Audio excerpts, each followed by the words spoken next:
not going to dinner with you like that. Well, she crumbles. Yeah. Swinging from the things that older brothers do yes, to reality. Younger sisters, yeah. to the San Diego home market, which we're now sort of, I would say we're neck deep in the fourth quarter right now. Wouldn't you say, Felicia? Yes, absolutely. Mortgage Geek, what do you think? Are we neck deep in the fourth quarter Absolutely. yet? That's how I introduce people now. So, I mean, I think, first of all, let's take the temperature. Now, you're in Carmel Valley. Yes. You work the coast, North County coastal areas. Kind of the areas that are every real estate agent's dream areas to sell properties, right? Super desirable, really nice stuff. One Paseo, by the way, that thing is moving quick. Really quickly. Holy it's right behind our smokes. office, and I go out there and do videos of the construction. It's unbelievable how quickly they're moving. I know, it's nuts. Is there going to be condos or residential piece of that, or is it just commercial?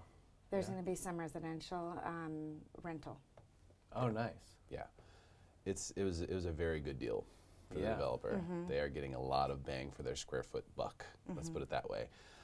And so it's going to be interesting to see what happens to that whole dynamic, the traffic, and what happens to Del Mar Highlands and all of the other shops over there, which few of them have already been struggling, especially the ones on the south side of that complex have really had a hard time. So we'll see what the impacts are there.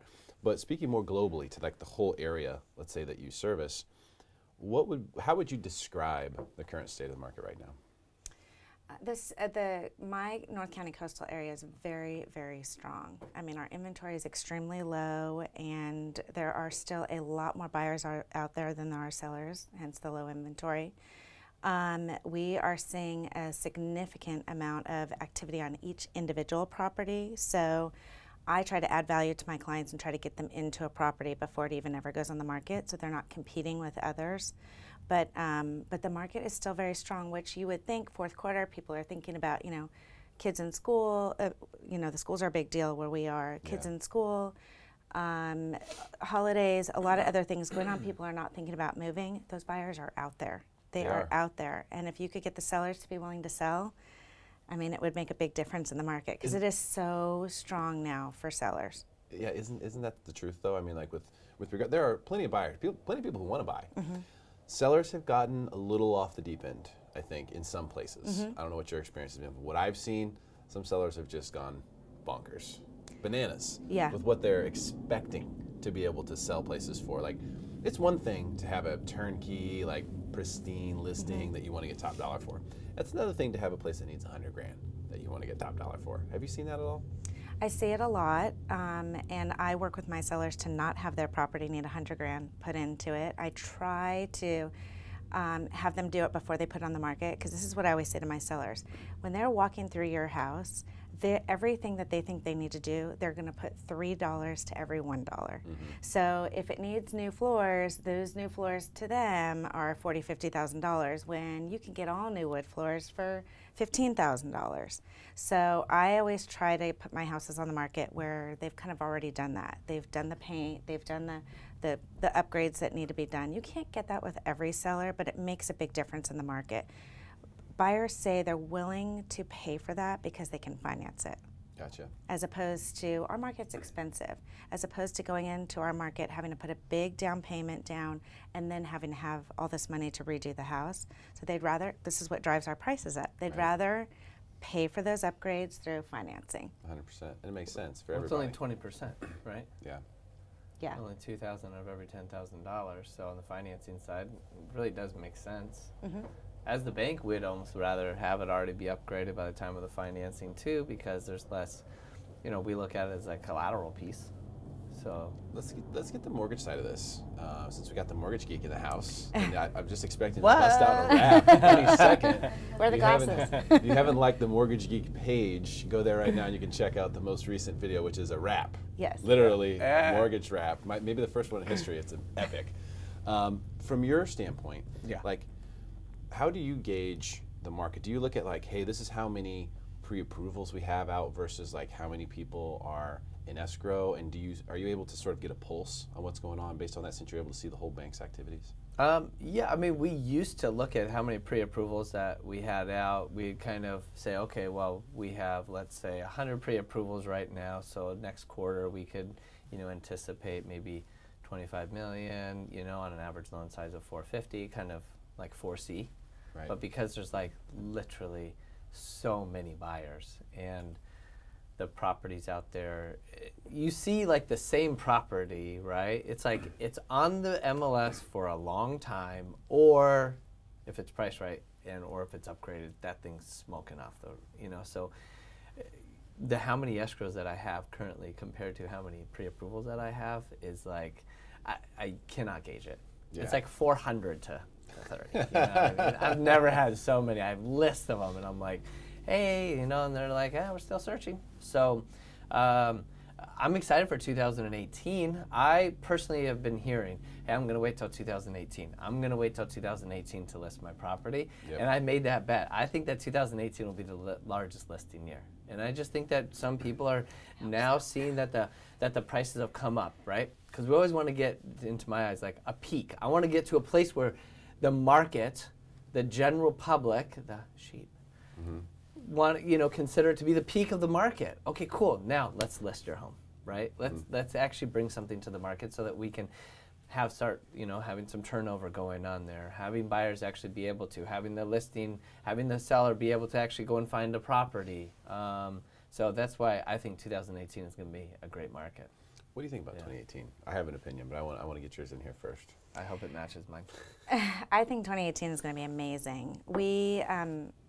We work on a quarterly calendar for my team, and we are already, all the activity we do in fourth quarter, we say will affect first quarter, and we are so busy in fourth quarter, which is only the precursor to what's going to happen in first quarter. I think the market is going to be really, really busy. I think people are going to realize that a lot of people are like, well, should I wait for it to drop? And I keep saying, it's not going to drop. It's going to go up 3.8%. That's our expectation in San Diego for next year. So I think in 2018, they're going to realize, okay, it's not dropping. I have to get in the market. The thing is where are those sellers going to go? So I'm hoping that you're absolutely correct, that a lot of people are going to be putting their house on the market. So the sellers also have somewhere to go. And that's like that's most of the battle, right? Yeah. The seller's like, where am I going to go? Yeah. Good point. Yeah. They would sell their house. You need to find them somewhere to go. Yeah. And you'll see that in a lot of listings. It says based on seller finding suitable housing, meaning they may accept your offer, but they're going to back out if they can't find a house to go to.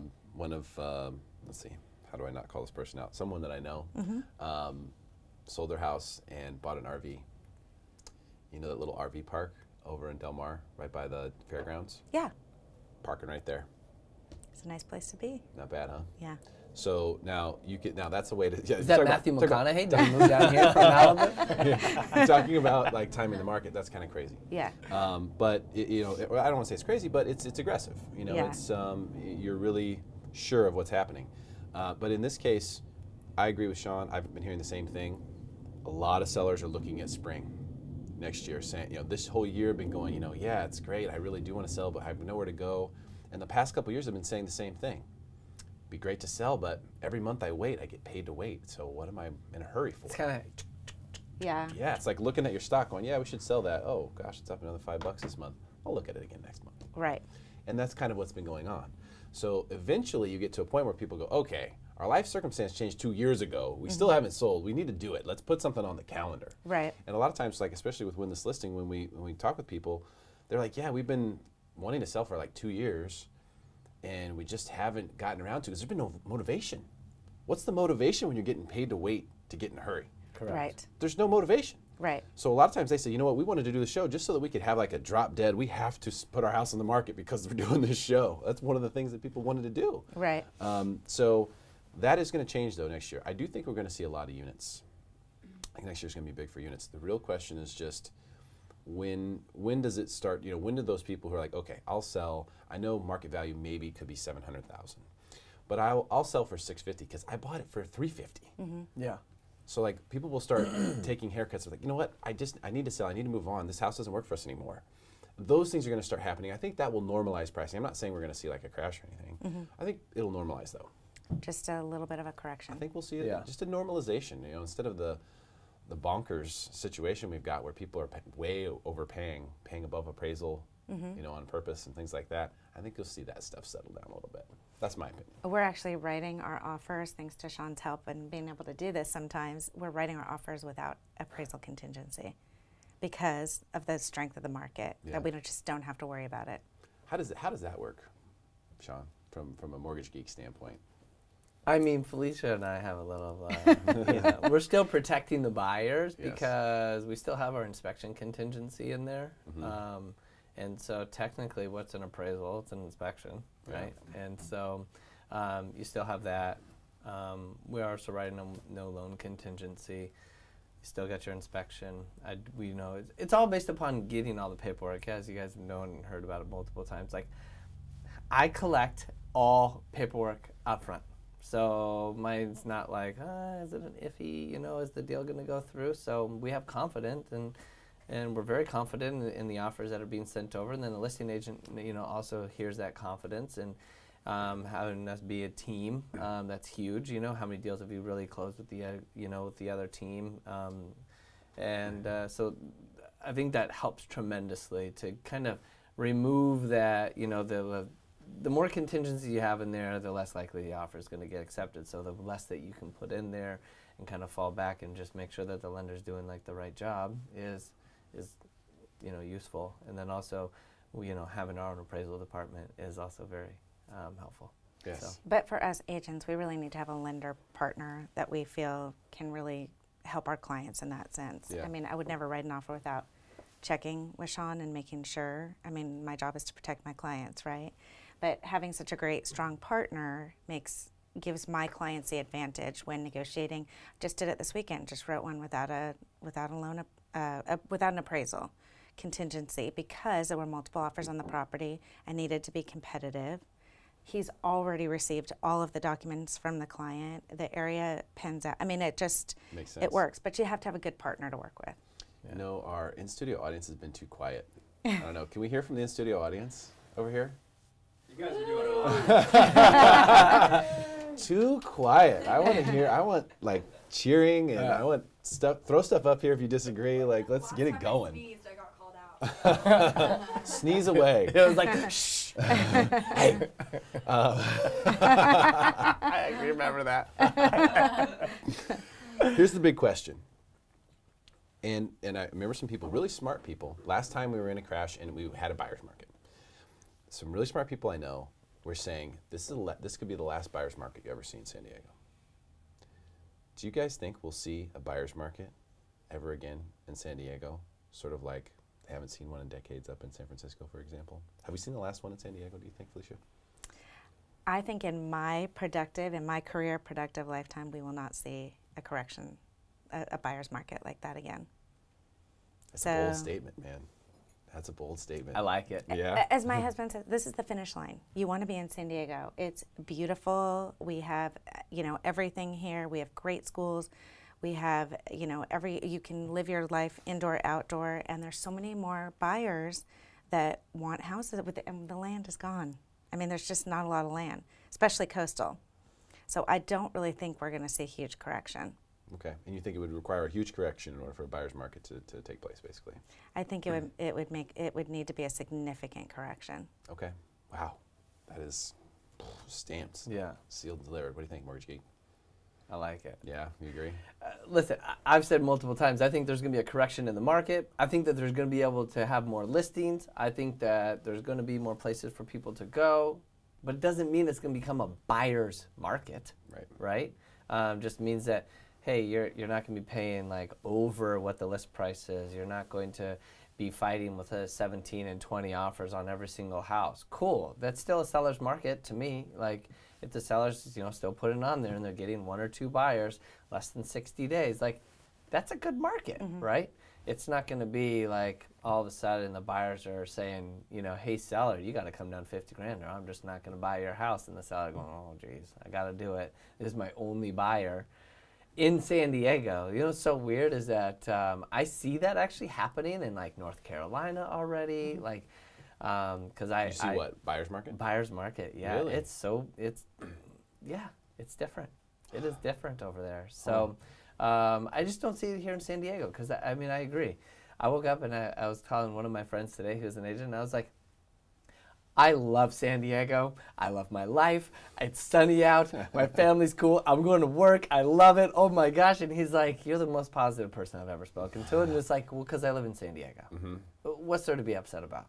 You cannot be upset. It's true. There's magic in the air here, man. Like when I go back home to Missouri, which I'm going back for the holidays next week for Thanksgiving, so it's going to be like 34 degrees.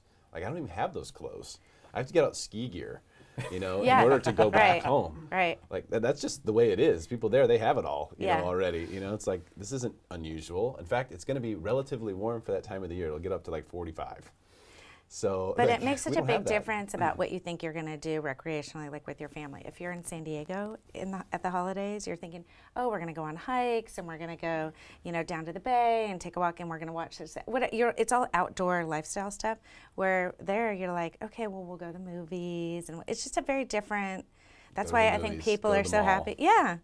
That's it. Go to the bar. Yeah. Yes. That's it. Go eat, go to the movies, go to the mall. I think we checked it off. And then it's like every weekend. So there's magic in the air here. And, you know, I recently took a trip to San Francisco because I think that's kind of our major, they've made the footprint. They have the blueprint for what's going to happen here, I think. Yeah. What we're missing that they have is the higher paying jobs. Mm-hmm. We need some bigger tech industry to come here. I mean, biotech is great, don't get me wrong, but it's very flimsy. Mm-hmm. Like it's a very flimsy industry where most of these companies have never made a profit.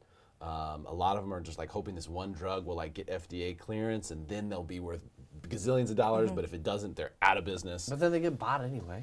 They do get bought, East Coast, but only like 1 in 10 are successful. That's what I mean by like it's a flimsy industry. Like you see all these startups. In fact, this whole building and the buildings, you know, adjacent, mostly like biotech firms. And that's cool and it's great. It's a good industry, but most of those companies are going to fail, you know, and that's just a fact.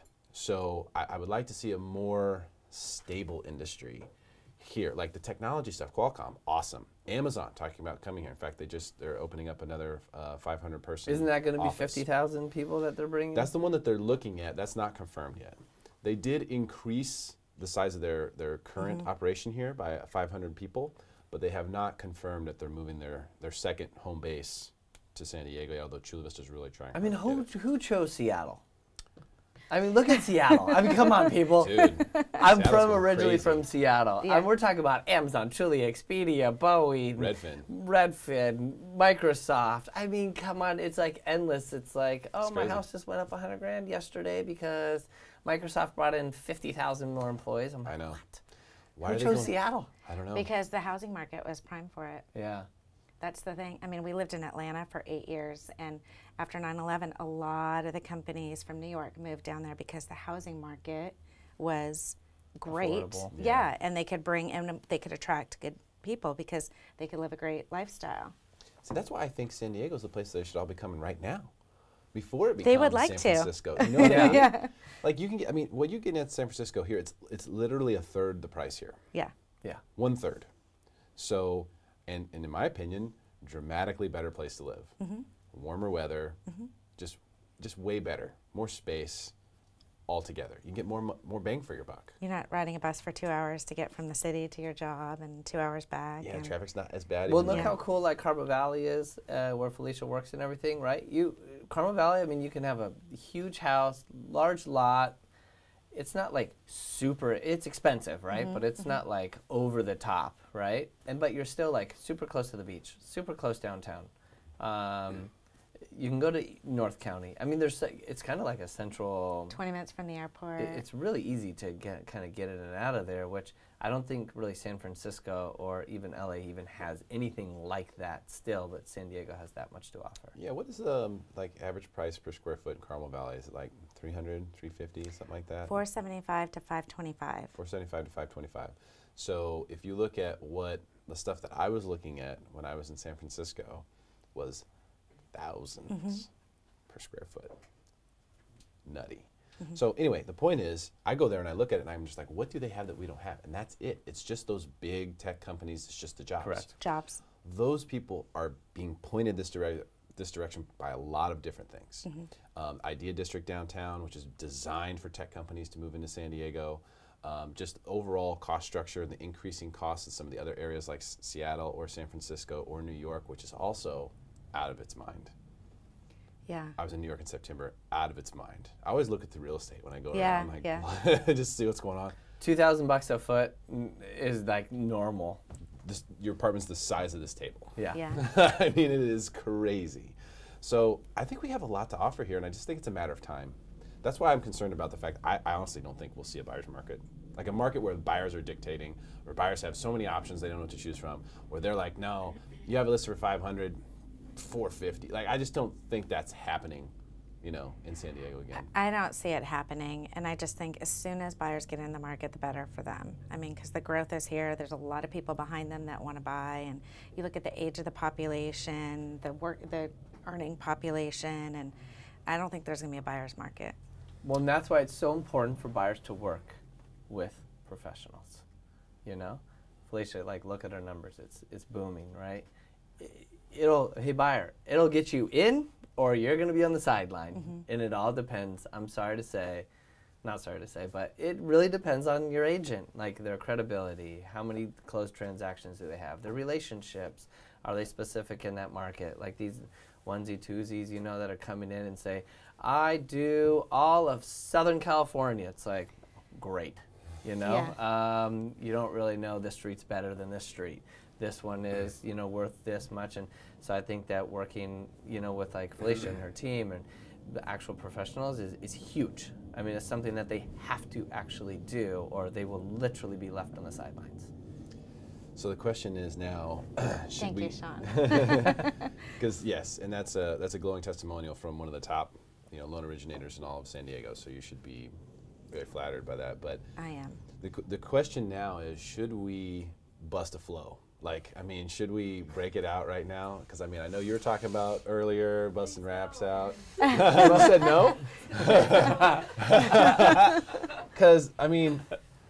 Ooh, I'm getting kind of comfortable. I could kick it off, you know, real quick. I'll be the judge. We'll save that for another day. Okay. We'll save that for another. I wouldn't put you on the spot like that. You got the beat. Well, let's just show his video. Yeah. We will do that. In fact, I will tag it in this post so you can check it out. Felicia, thank you so much for coming in today. Oh, thanks for having me. I appreciate Tremendous it. to have you in here today. The Mortgage Geek. Great to see you as always, my Hey, friend. always. Thank you all for tuning in.